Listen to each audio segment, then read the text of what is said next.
Bread વગર, તેલ વગર અને ગેસ ચાલુ કર્યા વગર બાળકો માટે હેલ્ધી, ટેસ્ટી નવો નાસ્તો. હેલો ફ્રેન્ડ્સ, હું છું શીતલ. તમારું સ્વાગત છે મારા ઘરનું જ કિચનમાં. આજે આપણે બનાવીશું. જો તમારા બાળકો નવું નવું દરરોજ ખાવાનું લંચ બોક્સમાં અને લઈ જવાનું પસંદ કરતા હોય ને, તો જો તમારે બ્રેડ વગર આવો ક્રિસ્પી, ટેસ્ટી અને હેલ્ધી નાસ્તો આપવો હોય ને, તો ગેસ ચાલુ કરવાની પણ ઝંઝટ નથી.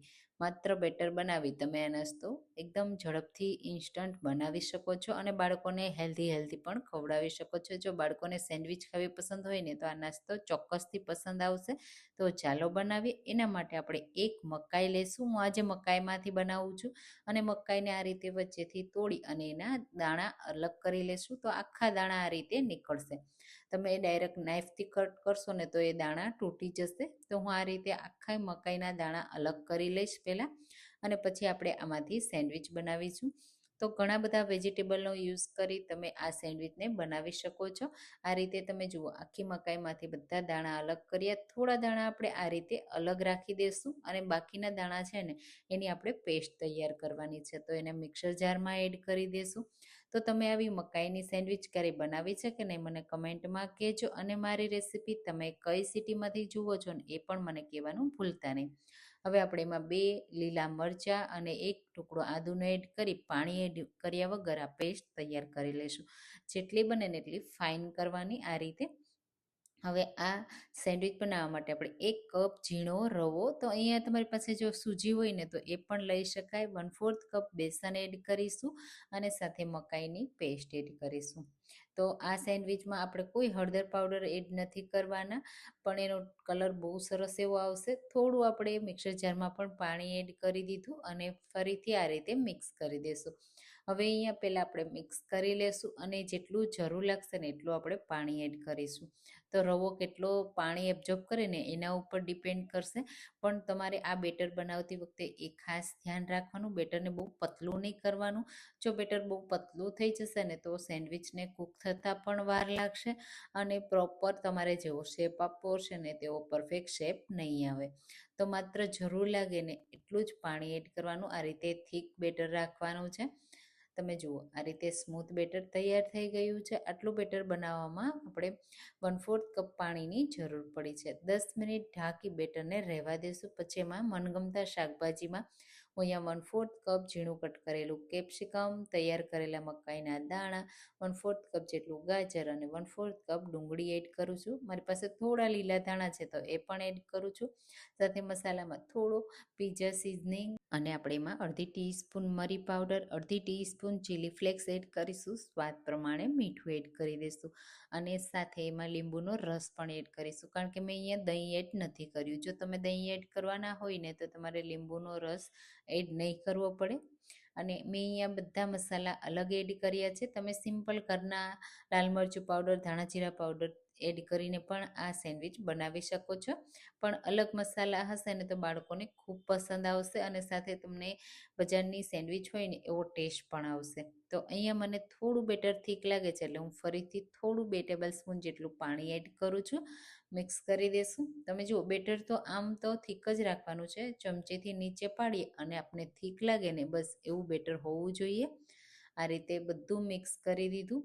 ફરીથી મેં અહીંયા 1 ચમચી જેટલું પાણી એડ કર્યું. મિક્સ કરી દઈશું. હવે પ્રોપર આપણું બેટર તૈયાર થઈ ગયું છે અને બેટર હવે બહુ પતલું પણ નથી. તમે જુઓ, હવે આ બેટરમાંથી હું સેન્ડવિચ બનાવું છું ને, તો એના માટે હું આ રીતે થોડું બેટર અલગ લઈ લઈશ, કારણ કે આપણે એને અલગ અલગ કૂક કરવાના છે એટલા માટે. પછી આપણે એમાં અડધી ટીસ્પૂન ઈનો, ફ્રૂટ સોલ્ટ અને થોડું પાણી એડ કરીશું. જો ઈનો એડ ન કરવો હોય ને, સોડા એડ કરવો હોય ને, તો 1/4 ટીસ્પૂન જેટલો એડ કરવાનો. મિક્સ કરી દેવાનું અને પછી એમાંથી તરત જ સેન્ડવિચ બનાવી તૈયાર કરી લેવાની. તમે ગેસ ઉપર પણ બનાવી શકો છો. ટોસ્ટર હોય ને તમારી પાસે, તો એનાથી પણ તૈયાર કરી શકાય છે. હું ગેસ વગર આજે બનાવું છું. તો આ રીતે બેટર ફૂલી ગયું છે. હવે આપણે આ રીતનું સેન્ડવિચ મશીન લઈ લેવાનું છે અને એને સરસ રીતે આપણે ગરમ કરી લેવાનું. પછી એમાં ઘી, બટર તમારે જે લગાવવું હોય તે લગાવી દેવાનું. તેલ બહુ વધારે લગાવવાની જરૂર નથી. ઓટોમેટિક કૂક થશે ને એટલે ડિમોલ્ડ થઈ જશે. તમારે એને અલગ પણ નહીં કરવી પડે. આ રીતે બધી સાઈડ હું ઉપરની સાઈડ પણ થોડું થોડું ઘી લગાવી દઉં છું. હેલ્ધી બનાવીએ છીએ એટલે એકદમ ઓછું લગાવવાનું. અને તેલ પણ મેં નથી લગાવ્યું. તમે જુઓ આ રીતે બેટરને ભરી દેવાનું. બહુ વધારે પડતું બેટર એડ નહીં કરવાનું. ઈનોના લીધે સેન્ડવિચ સરસ રીતે ફૂલશે એટલા માટે થોડું થોડું બેટરને આ રીતે સ્પ્રેડ કરી લેવાનું. બધા ખાના સરખા ઇવનલી આપણે બેટરથી સ્પ્રેડ કરી લેવાના, એટલે સરખી એનો શેપ આવશે અને કૂક પણ સરસ રીતે થશે. આ રીતે તમે જુઓ 2 થી 3 ચમચી જેટલું બેટર એક ખાનામાં આવી જશે અને સરસ રીતે સ્પ્રેડ પણ થઈ જશે. બહુ જો તમે પતલું રાખશો ને તો અહીંયા તમારું બેટર છે ને બહાર પણ નીકળશે, એટલે ખાસ એ ધ્યાન રાખજો. અને આ રીતે બંને ખાના ભરી લેવાના. તમને એવું લાગશે કે આ સેન્ડવિચ મશીનમાં થોડી આ સેન્ડવિચ બને, પણ તમે જોશો ને તો તમે નવાઈ લાગશે કે પરફેક્ટ શેપ આવ્યો છે, પરફેક્ટ કૂક થઈ છે અને ઝડપથી પણ કૂક થઈ ગઈ છે. ગેસ કરતાં પણ ઝડપથી કૂક થઈ જાય છે. આ રીતે ભરી અને ઢાંકી આપણે 2 થી 3 મિનિટ માટે થવા દેશું. જે આ ગ્રીન લાઇટ છે ને એ સરસ રીતે થઈ જશે એટલે થવા દેવાની. પછી આપણે આ રીતે ગ્રીન લાઇટ થઈ જાય ને એટલે ચેક કરી લેવાનું. તો કાચી હોય ને તો ચોટેલી રહેશે મશીન, અને જો પાકી જશે ને તો આ રીતે ડિમોલ્ડ થઈ જશે અને આ રીતે ક્રિસ્પી પણ થઈ જશે. જેટલી તમારે ક્રિસ્પી કરવી હોય ને એ રીતે પણ તમે કરી શકો. તમે જુઓ બિલકુલ આસાનીથી ડિમોલ્ડ પણ થઈ ગઈ ને, કોઈ પણ જાતની ઝંઝટ વગર આપણી સેન્ડવિચ તૈયાર થઈ ગઈ છે. તો ગરમા ગરમ તો ખૂબ જ ભાવ છે. આ રીતે એમાં આપણે જે રીતે સેન્ડવિચને કટ કરીને એ રીતે કટ લગાવી દેવાના. અને આ સેન્ડવિચને જો તમારે ચીઝવાળી બનાવવી હોય ને તો બેટરમાં તમે ચીઝ પણ એડ કરી શકો છો, અંદર ફિલિંગ પણ ચીઝનું કરી શકો છો અને સિમ્પલ આ રીતે પણ બનાવી શકો છો. હું મારા બાળકને લંચ બોક્સમાં આપવાની છું ને એટલે હું આજે સોસ સાથે એડ કરું છું. તમે ચટણી સાથે પણ આપી શકો છો. આ રીતે એક ખાનામાં આપણે સોસ ભરી લેશું અને એને રેપ કરવા માટે હું ઓડી યુની રેપનું પેપર ફોઇલ યુઝ કરું છું, જે સેન્ડવિચને એકદમ ફ્રેશ રાખશે અને ક્યારેય એમાં પાણી કે વરાળ નહીં બને, એના લીધે છે ને સોફ્ટ પણ નહીં થાય. તો આ રીતે આપણે પેપરને કટ કરી અને પછી ડબ્બામાં રેપ કરી અને રાખી દેશું, એટલે સરસ એવું આપણી સેન્ડવિચ લાંબો સમય સુધી સારી રહેશે.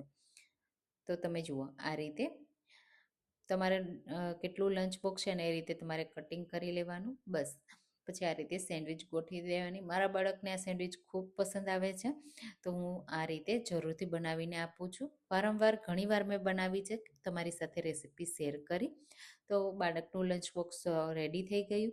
પણ જો તમે ઘરે ખાવાના હોય ને તો તમે જુઓ જોતાં જ ખાવાનું મન થઈ જાય એવી બની છે ને. હું તમને એનો અવાજ પણ સંભળાવી દઉં. કેટલી ક્રિસ્પી બની છે અને બહારથી ક્રિસ્પી, અંદરથી ટેસ્ટી અને એકદમ સોફ્ટ ફૂલેલી ફૂલેલી આપણી મકાઈની સેન્ડવિચ તૈયાર થઈ ગઈ છે. તો આ રેસીપી તમે જલ્દીથી જલ્દી ટ્રાય કરજો અને મને કમેન્ટમાં કહેજો કે રેસીપી કેવી લાગી, અને મારી ચેનલને સબસ્ક્રાઈબ કરવાનું ભૂલતા નહીં. Thank you for watching.